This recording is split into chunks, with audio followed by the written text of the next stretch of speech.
कौन बोल रहा है? चिल्ला मत और मेरी बात अच्छी तरह से अपने भेजे में उतार ले। तूने मेरी राख मंगवाई थी टीका लगाने के लिए, मैंने तेरे भड़वों की राख भेजी है, पूरे बदन को लगा ले। ठंडा कर, अपना भेजा ठंडा कर। चतुर सिंह के आदमियों की चिता जलाना तुम जैसे पागलों की बस की बात नहीं है। ठंडा कर। यकीन नहीं आता तो उस राख को मसल कर देख, तेरे पालतू कुत्ते की निशानियां उसमें मौजूद है।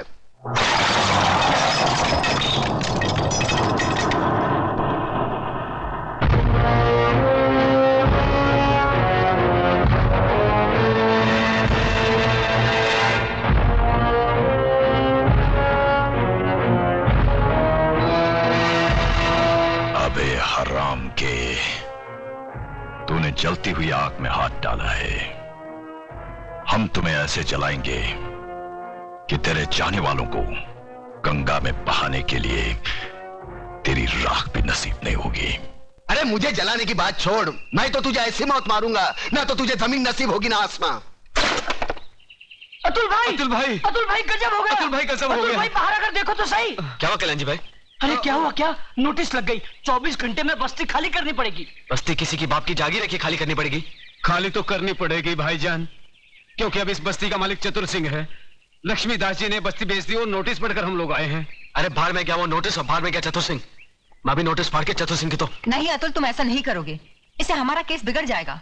उन लोगों ने अगर कानूनी तौर पर बस्ती हटाने की कोशिश की है तो हम भी कानून का सहारा लेंगे। चलो मेरे साथ। कानून हर किसी के लिए बना है, लेकिन अदालत की नजर में जो गैर कानूनी है उसके लिए एक जज की हैसियत से मैं कुछ नहीं कर सकता। यह स्टे ऑर्डर नामुमकिन है। मगर जज साहब, अगर मेरे पिताजी ने चतुर सिंह को जमीन बेची होती तो कम से कम मुझे मालूम तो होता, उसके कागजात होते मेरे पास। जज साहब, जिस तरह आपने 24 घंटे में कानूनी तौर पर हजारों लोगों को बेघर करने का नोटिस जारी कर दिया, उसी तरह उसे रोकने का भी तो कोई कानून होगा। मिस मेघा, सलाह के लिए वकील होते हैं, जज नहीं। जज का काम है सिर्फ फैसला सुनाना।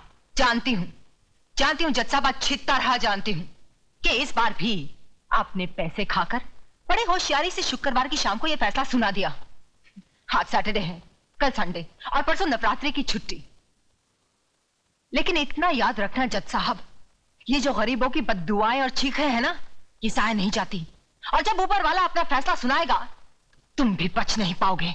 चतुर सिंह, ऊपर वाले के हाथ से तू बचे ना बचे, लेकिन मेरे हाथ से तेरे को कोई नहीं बचा सकता।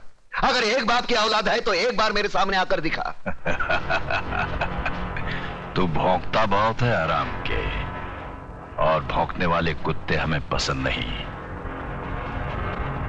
अगर अपने बाप की औलाद है तो आ जाना महालक्ष्मी चौक पे। हम हर साल नवरात्रि को माँ की पूजा करने वहां जाते हैं। अरे जितनी मन्नतें मांगनी है आखिरी बार मांग ले, ये तेरी जिंदगी की आखिरी पूजा होगी। क्या चतुर सिंह का खून? ओ खुदाया, ओरी बाबा, दादा का खून हो गया। किसने किया खून? अरे छोड़ो ये सब बातें, मुझे तो चिंता यह है कि शहर का क्या होगा, हम सब का क्या होगा। बहस मत करो कमिश्नर। जो आदमी चतुर सिंह जैसे खतरनाक आदमी की चिता जला सकता है, वो तो हमको कभी भी शमशान घाट पहुंचा सकता है। मगर ऐसा हरगिज नहीं होगा सर। सुनो सुनो कमिश्नर, कल टीवी सेंटर में जनता की अदालत प्रोग्राम में हम सब लोगों का इंटरव्यू है। ऐसा बंदोबस्त होना चाहिए वहां पर कि परिंदा भी पर न मार सके, समझे?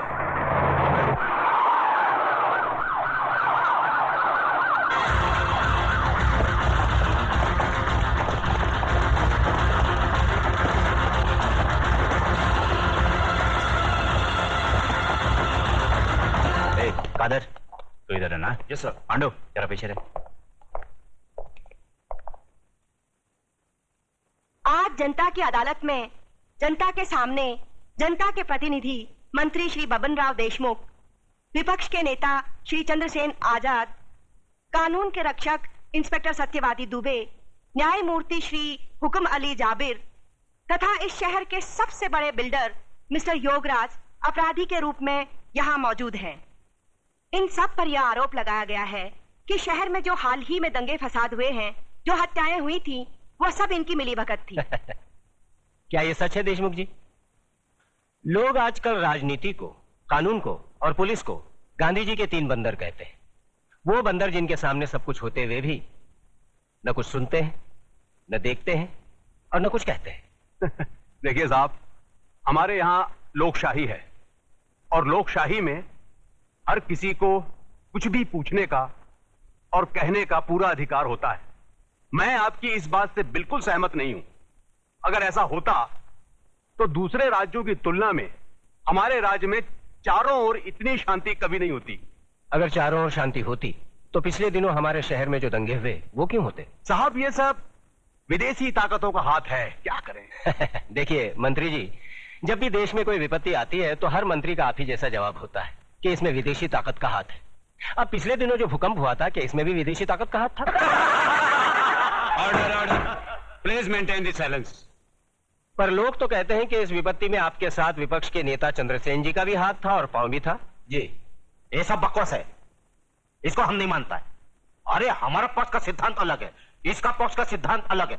हम लोग अलग अलग दल में रह के एक काम कैसा कर सकता है? ये सब गुंडा लोग का काम है, बात करता है। चंद्रसेन जी बिल्कुल ठीक कह रहे हैं। ये तो पुलिस को बिना मतलब बदनाम किया जा रहा है। नहीं, ये तो आप कहते हैं, पर लोग तो कहते हैं कि जब दंगे भड़के तब दंगे वाली किसी भी जगह पर पुलिस सही वक्त पर नहीं पहुंची थी। अरे यही तो अपनी पुलिस की असली निशानी है। जब सब कुछ खत्म हो जाता है उसके बाद पुलिस आती है।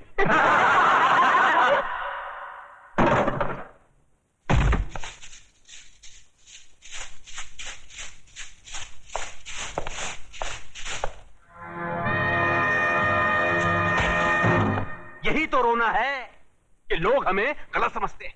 हमारी योजनाएं लोगों की समझ में नहीं आती। अब आप ही बताइए, झोपड़पट्टी की जगह साफ सुथरी कॉलोनी बने, टूटे फूटे गांव की जगह राहगीरों के लिए रिसोर्ट्स बने, इसमें देश की तरक्की नहीं है? बोलिए। पर लोग तो कहते हैं इसमें आपकी तरक्की ज्यादा होती है। सारा धन आप सब लोग मिलकर बटोर लेते हैं और डकार तक नहीं लेते।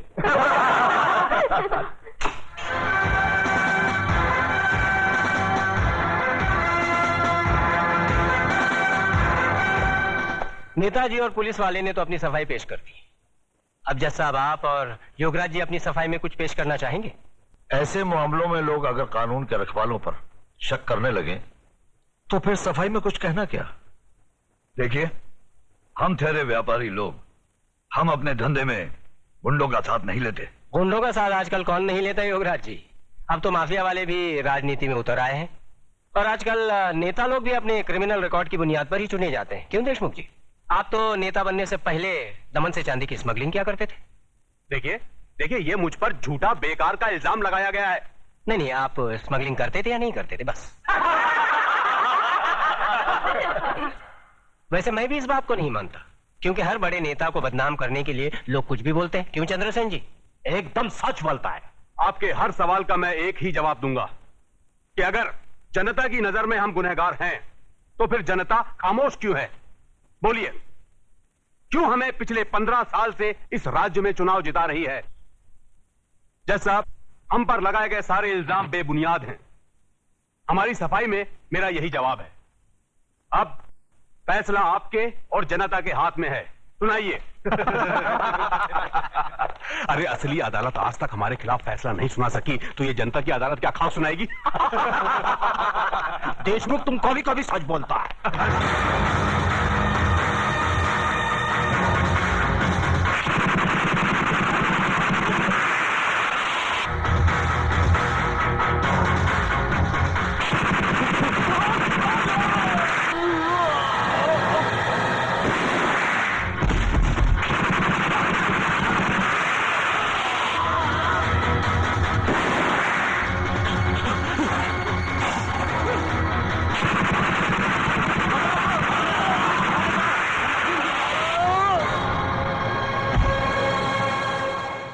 तुम्हें अपनी सफाई में कुछ कहना है?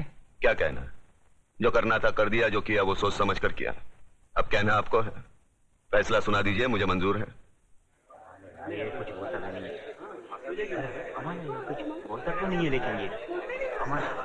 Order order. आज न्यायमूर्ति श्री विश्वनाथ सिंह ने अदालत में मंत्री श्री बबन राव देशमुख, विपक्ष के नेता श्री चंद्रसेन आजाद, न्यायमूर्ति श्री हुकुम अली जाबिर, इंस्पेक्टर सत्यवादी दुबे, प्रख्यात बिल्डर योगराज और कुख्यात सरगना चतुर सिंह चिता के कातिल प्रताप नारायण तिलक को फांसी की सजा सुनाई।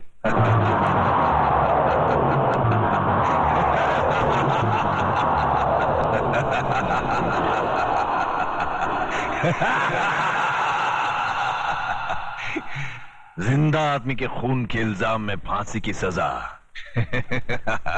देखा पकिया, हमें तो माता के आशीर्वाद और बुलेट प्रूफ जैकेट ने बचा लिया, मगर वो हराम का कानून की मौत नहीं, चतुर सिंह चिता की दी हुई मौत से मरेगा।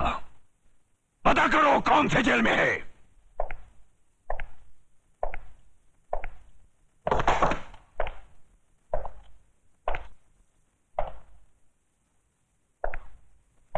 प्रताप, तुम्हारी फांसी का दिन मुकर्रर हो गया है। अगर कोई आखिरी ख्वाहिश है तो बता दो, वो भी पूरी कर दी जाएगी। यहां ऐसे घुटन सी होती है।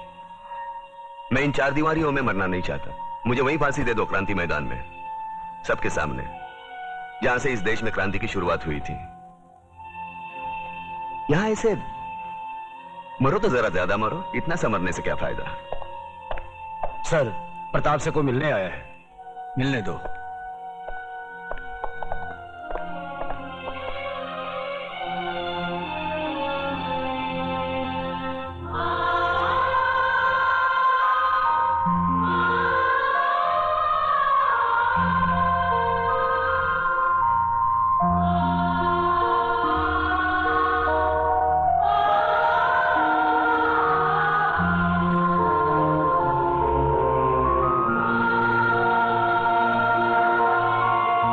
माँ, अरे बूढ़ी हो गई, बूढ़ी। रो काहे को रही तू? नहीं रे, ये तो खुशी के आंसू है। सोचा था जिंदगी भर तेरा मुंह नहीं देखूंगी, लेकिन तेरे बारे में अखबार में पढ़ा तो रह नहीं गया मुझसे, और मैं चली आई अपने बेटे के पास। कैसा है रे तू? बेटा, आज तूने तिलक खानदान के नाम पर सचमुच यश का तिलक लगा दिया। मैं खुश हूँ, बहुत खुश हूँ। अब तो भगवान से यही प्रार्थना करूंगी कि तुझे जन्मों जन्म मेरा ही बेटा बना के। नहीं माँ, अगले जन्म में किसी मंदिर या मस्जिद की ईंट बनकर जिंदगी भर वहां रोता रहूंगा। इस जिंदगी का रोना मेरा बाकी है।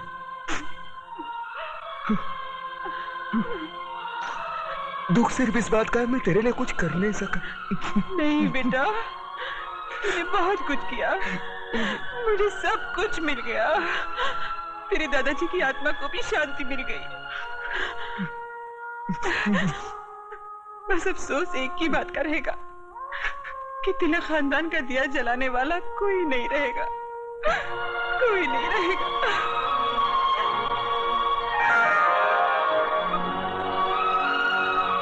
ये देख, अपनी बहू के लिए रखे थे, लेकिन अब तो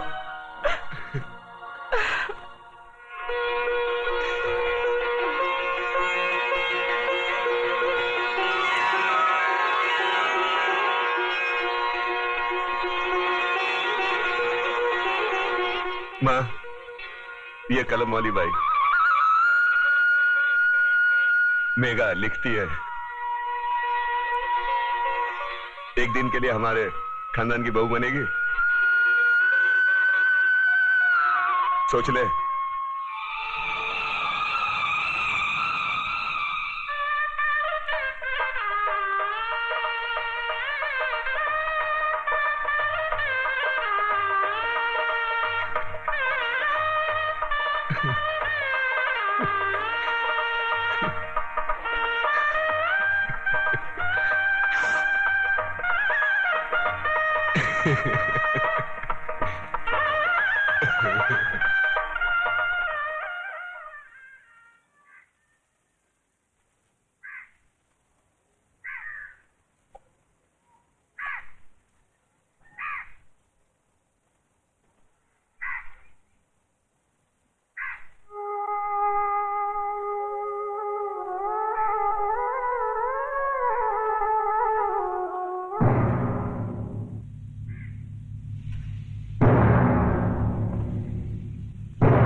आ गए मेरी मौत का तमाशा देखने।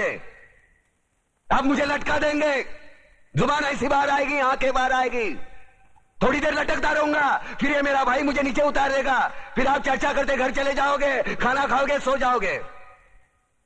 तुम्हारी ये नामर्दानगी, बुज़दिली एक दिन इस देश की मौत का तमाशा इसी खामोशी से देखेगी। कुछ नहीं कहना मुझे तुम्हें, कुछ नहीं। तुम्हारी जिंदगी में कोई फर्क पड़ने वाला नहीं।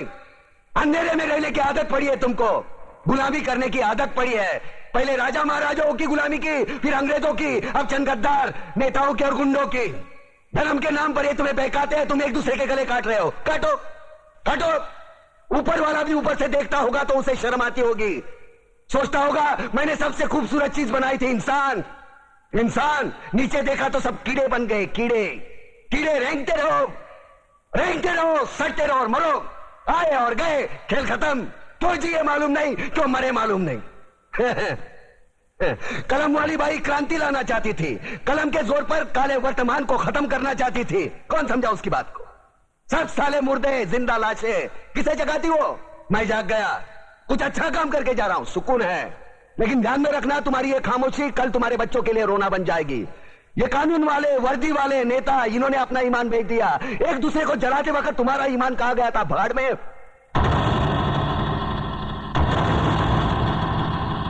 ये पिस्सू जैसा हमारा पड़ोसी मुल्क आने वाले कल में शायद अपने आप को दुनिया के नक्शे पर देख नहीं पाएगा। एक बात भूल रहा है, उनके घर में जो रोटी बनती है ना, उसका आटा भी विदेशी चक्की से पीस के आता है। साले अपने खुद के देश में सुई नहीं बना सकते और हमारे देश को तोड़ने का सपना देखते हैं।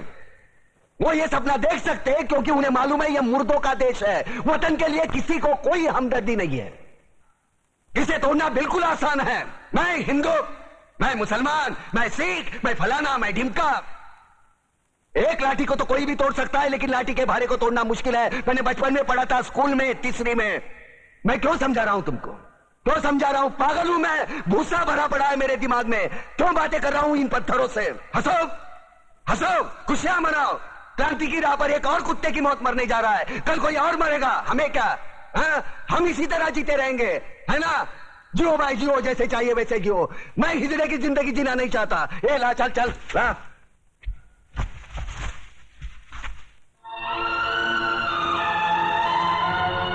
ठहरो, ये फांसी नहीं हो सकती। उन देशद्रोहियों के खिलाफ जो सरकार को सबूत मिले हैं, उससे साबित होता है कि प्रताप ने उनको मारकर देश का उद्धार किया है। इसलिए भारत के राष्ट्रपति ने उसकी सजा माफ कर दी है। ये रहे उसके कागजात।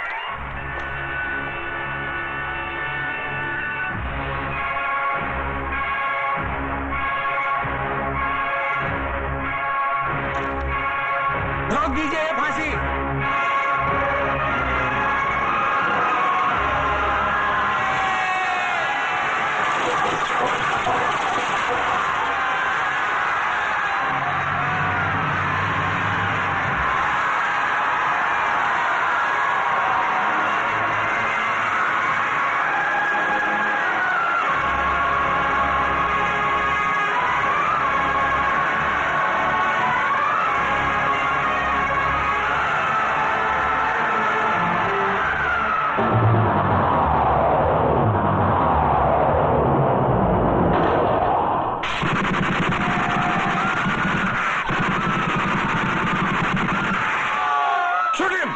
खबरदार कमिश्नर, लाशों के ढेर बिछा दूंगा अगर हमारे बीच में आया तो।